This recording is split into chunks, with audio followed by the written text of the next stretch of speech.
नीतीश कुमार को बिहार की जनता ने सिर्फ एक बार वोट दिया है, 117 एमएलए जिताया था 2010 में। उसके अलावा जितनी बार मुख्यमंत्री नीतीश कुमार रहे हैं, ज्यादातर समय भाजपा के सपोर्ट से रहे हैं। तो अगर नीतीश सरकार के खिलाफ लोगों में गुस्सा है, नीतीश कुमार गलत कुछ कर रहे हैं, तो उसका असली गुनाहगार भाजपा ही है। ये दूसरे राज्य में दूसरे के पार्टियों को तोड़कर अपना सरकार बनाते हैं, विधायकों को खरीद कर सरकार बनाते हैं। बिहार में ऐसा कैसे है कि इनका 75 विधायक है, सामने से नीतीश कुमार का 42 विधायक है और नीतीश कुमार मुख्यमंत्री हैं। सामाजिक समीकरण के नाम पर कि 12 गो एमपी का समर्थन दिल्ली में मिलता रहे, बिहार के बच्चे अगर भोग रहे हैं तो भोगें, बिहार के बच्चे पलायन कर रहे हैं, इनको कोई उसकी चिंता नहीं है। मोदी जी आए कह रहे हैं कि बिहार का लाडला मुख्यमंत्री है। ये नहीं कहा कि यही लाडला, हम तो अपील कर रहे हैं आपके जरिए भाजपाइयों को, माननीय मुख्य प्रधानमंत्री मोदी जी को, कि अगली बार जब अमित शाह जी और मोदी जी आए तो उनको ये घोषणा करनी चाहिए कि यही लाडले व्यक्ति अगले 5 वर्ष में मुख्यमंत्री रहेंगे। वो घोषणा कर दें। चंपारण में अगर एक एक सीट पर भाजपा न हारी तो आप हमसे पूछ लीजिएगा, खाली ये घोषणा कर दें। ये लोग नीतीश को आगे मुखौटा बनाकर किसी तरह वोट लेना चाहते हैं। जीतने के बाद नीतीश का भी गला काटेंगे और इस बार अपना मुख्यमंत्री बनाएंगे। नीतीश कुमार के द्वारा प्रधानमंत्री नरेंद्र मोदी के पैर छूने पर आपने बिहारियों की अपमान बताया था। बिल्कुल बताया था। देखिए, पैर छूना हम लोग की सामाजिक सभ्यता का हिस्सा है। आप अपने से बड़े व्यक्ति का या जिसको भी आप सम्मान देते हैं उसका अगर पैर छूते हैं उससे कोई दिक्कत नहीं। लेकिन नीतीश कुमार पार्लियामेंट में, देश के संसद में जहां शपथ विधि चल रही हो या जहां पर सरकार का एक फॉर्मल मीटिंग चल रहा है, वहां पर खड़े होकर प्रधानमंत्री का पैर छू रहे हैं, तो वो सिर्फ नीतीश कुमार व्यक्ति और नरेंद्र मोदी का मामला नहीं है। वो बिहार के मुख्यमंत्री हैं, 13 करोड़ लोगों को रिप्रेजेंट कर रहे हैं। वहां पर सारे राज्यों के मुख्यमंत्री हैं। क्या किसी दूसरे ने पैर छुआ नीतीश मोदी जी का? आपको व्यक्तिगत श्रद्धा है, जाकर पैर छुइए। लेकिन आप बिहार के मुख्यमंत्री के नाते देश के संसद में खड़े होकर अगर प्रधानमंत्री का पैर छू रहे हैं तो यही दिखा रहा है कि अपना कुर्सी पर बैठे रहने के लिए नीतीश कुमार पैर क्या छुएंगे, पैर पे बैठ भी जाएंगे। नीतीश कुमार की जो आज दशा है, वो तो मुख्यमंत्री बने रहने के लिए कुछ भी करने को तैयार है। आपने कभी सुना कि नीतीश कुमार ने कहा कि भाई चीनी मिल सब चालू हो जाएगा तब हम समर्थन देंगे?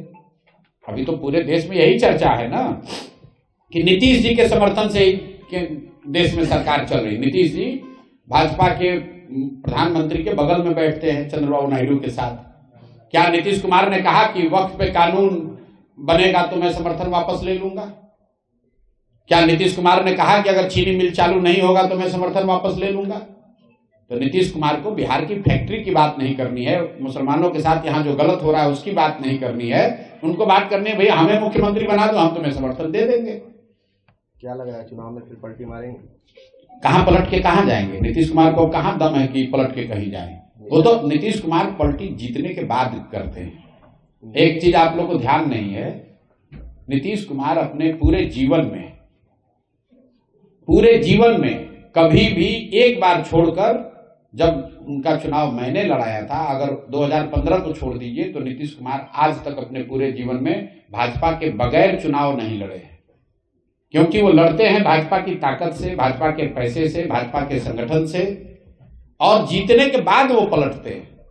तो नीतीश कुमार, आप लोग फिर जाकर जांच लीजिएगा, 2015 को अगर अपवाद के तौर पर हटा दीजिए, जो चुनाव मैंने लड़ाया था 2015 को छोड़ दीजिए, तो नीतीश कुमार का गुदा नहीं है कि वो अपने दम पर लड़ लें या राजद के साथ जाके लड़ लें। तो कोई पलटने की बात नहीं है, वो भाजपा के साथ ही लड़ेंगे और ये कोशिश करेंगे कि भैया फिर से कोई जुगत लगाकर भाजपा वाले बनाए तो भाजपा वाले, और न बनाए तो उधर पलट के बना ले। लेकिन इस बार जनता भी तैयार बैठी है, उनको इतना कम सीट देगी कि वो किधर भी पलट ले, इस बार अब मुख्यमंत्री नहीं बनने वाले हैं। और इस बात को आप रिकॉर्ड पर हमारी ओर से ले लीजिए, बिहार में नवंबर में कोई मुख्यमंत्री बन जाए, नीतीश कुमार मुख्यमंत्री नहीं बनेंगे। अगर बन जाए तो आप हमको पकड़िएगा, हम अपना अभियान वापस ले लेंगे। नीतीश कुमार मुख्यमंत्री बनने वाले नहीं। नीतीश कुमार का फेस रिएक्शन जो है वो भी काफी चर्चा में है। तेजस्वी यादव कह रहे हैं कि सिर्फ इशारों में बात करते हैं, कभी मुंह चबाते रहते हैं सदन में।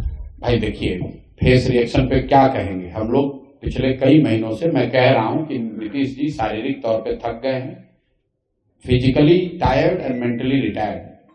नीतीश कुमार जी की मानसिक स्थिति ऐसी नहीं है जो इस राज्य के मुख्यमंत्री बने रहे, लेकिन ये दुर्भाग्य है इस राज्य का और कहीं ना कहीं भाजपा इसके लिए दोषी है। उनको मालूम है, ये बात सबसे पहले हमने नहीं कही, तेजस्वी यादव ने नहीं कही, सबसे पहले इस बात को नवंबर 2023 में भाजपा के यहाँ के सबसे बड़े नेता सुशील मोदी जी ने सदन के बाहर कहा कि नीतीश कुमार जी को कोई गंभीर मानसिक बीमारी है। ये हमने नहीं कहा, ये सुशील मोदी जी ने कहा है।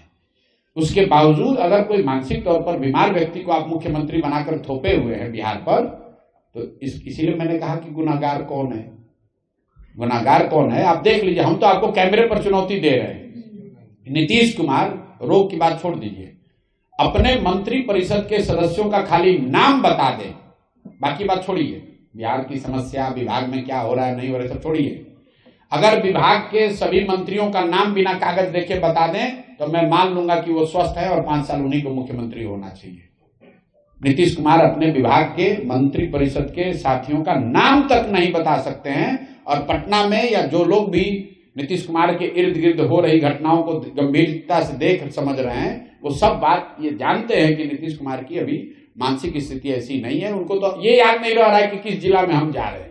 वो 4 बार जब अधिकारी बताते हैं तो उनको लगता है कि भैया हम पश्चिम चंपारण में है, नहीं तो इसको कुछ दूसरा जिला भी बता दें तो कोई दिक्कत नहीं है।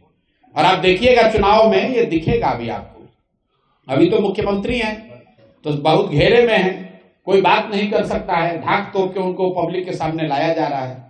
लेकिन जैसे ही चुनाव प्रचार शुरू होगा और जनता में आकर भाषण देना पड़ेगा, बोलना पड़ेगा, अपनी बात रखनी पड़ेगी, पत्रकार सवाल करेंगे, तो आपको जो मैं कह रहा हूं ये आपको दिखेगा। आपकी पार्टी को लोग क्यों वोट दें? हमारी पार्टी को तो पहली बात, ये हमारी पार्टी नहीं है, ये जनता ने मिलकर बनाया है। वोट इसलिए दें कि 30-35 साल से विकल्प के अभाव में लालू के डर से भाजपा और भाजपा के डर से लालू को देने की जो राजनीतिक बंधुआ मजदूरी है वो खत्म हो।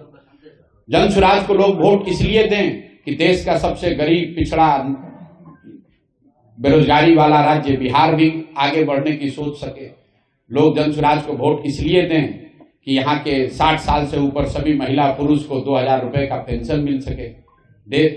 यहाँ के लोग जन सुराज को वोट इसलिए दें कि 2025 के बाद जब छठ में लोग यहाँ वापस आए तो 5-10 हजार रुपए की मजदूरी के लिए उनको बाहर नहीं जाना पड़े। लोग वोट इसलिए दें कि मनरेगा से कृषि को जोड़ा जाए ताकि बिहार का किसान भी पंजाब और हरियाणा के किसान की तरह समृद्ध बन सके। लोग वोट इसलिए दें कि यहाँ विद्यालय से खिचड़ी बंटना बंद हो, सही में पढ़ाई की शुरुआत हो और गरीब से गरीब का बच्चा भी बढ़िया अंग्रेजी स्कूल में पढ़ सके, ये व्यवस्था बने। इसलिए जन सुराज को वोट दें। सिर्फ भाजपा से डरकर लालू को वोट न देते रहें, लालू से डरकर भाजपा को वोट न देते रहे और विकल्प नहीं होने की वजह से 30-35 बरस से जो आपकी राजनीतिक बंधुआ मजदूरी है उससे आजादी के लिए जन सुराज को वोट दें।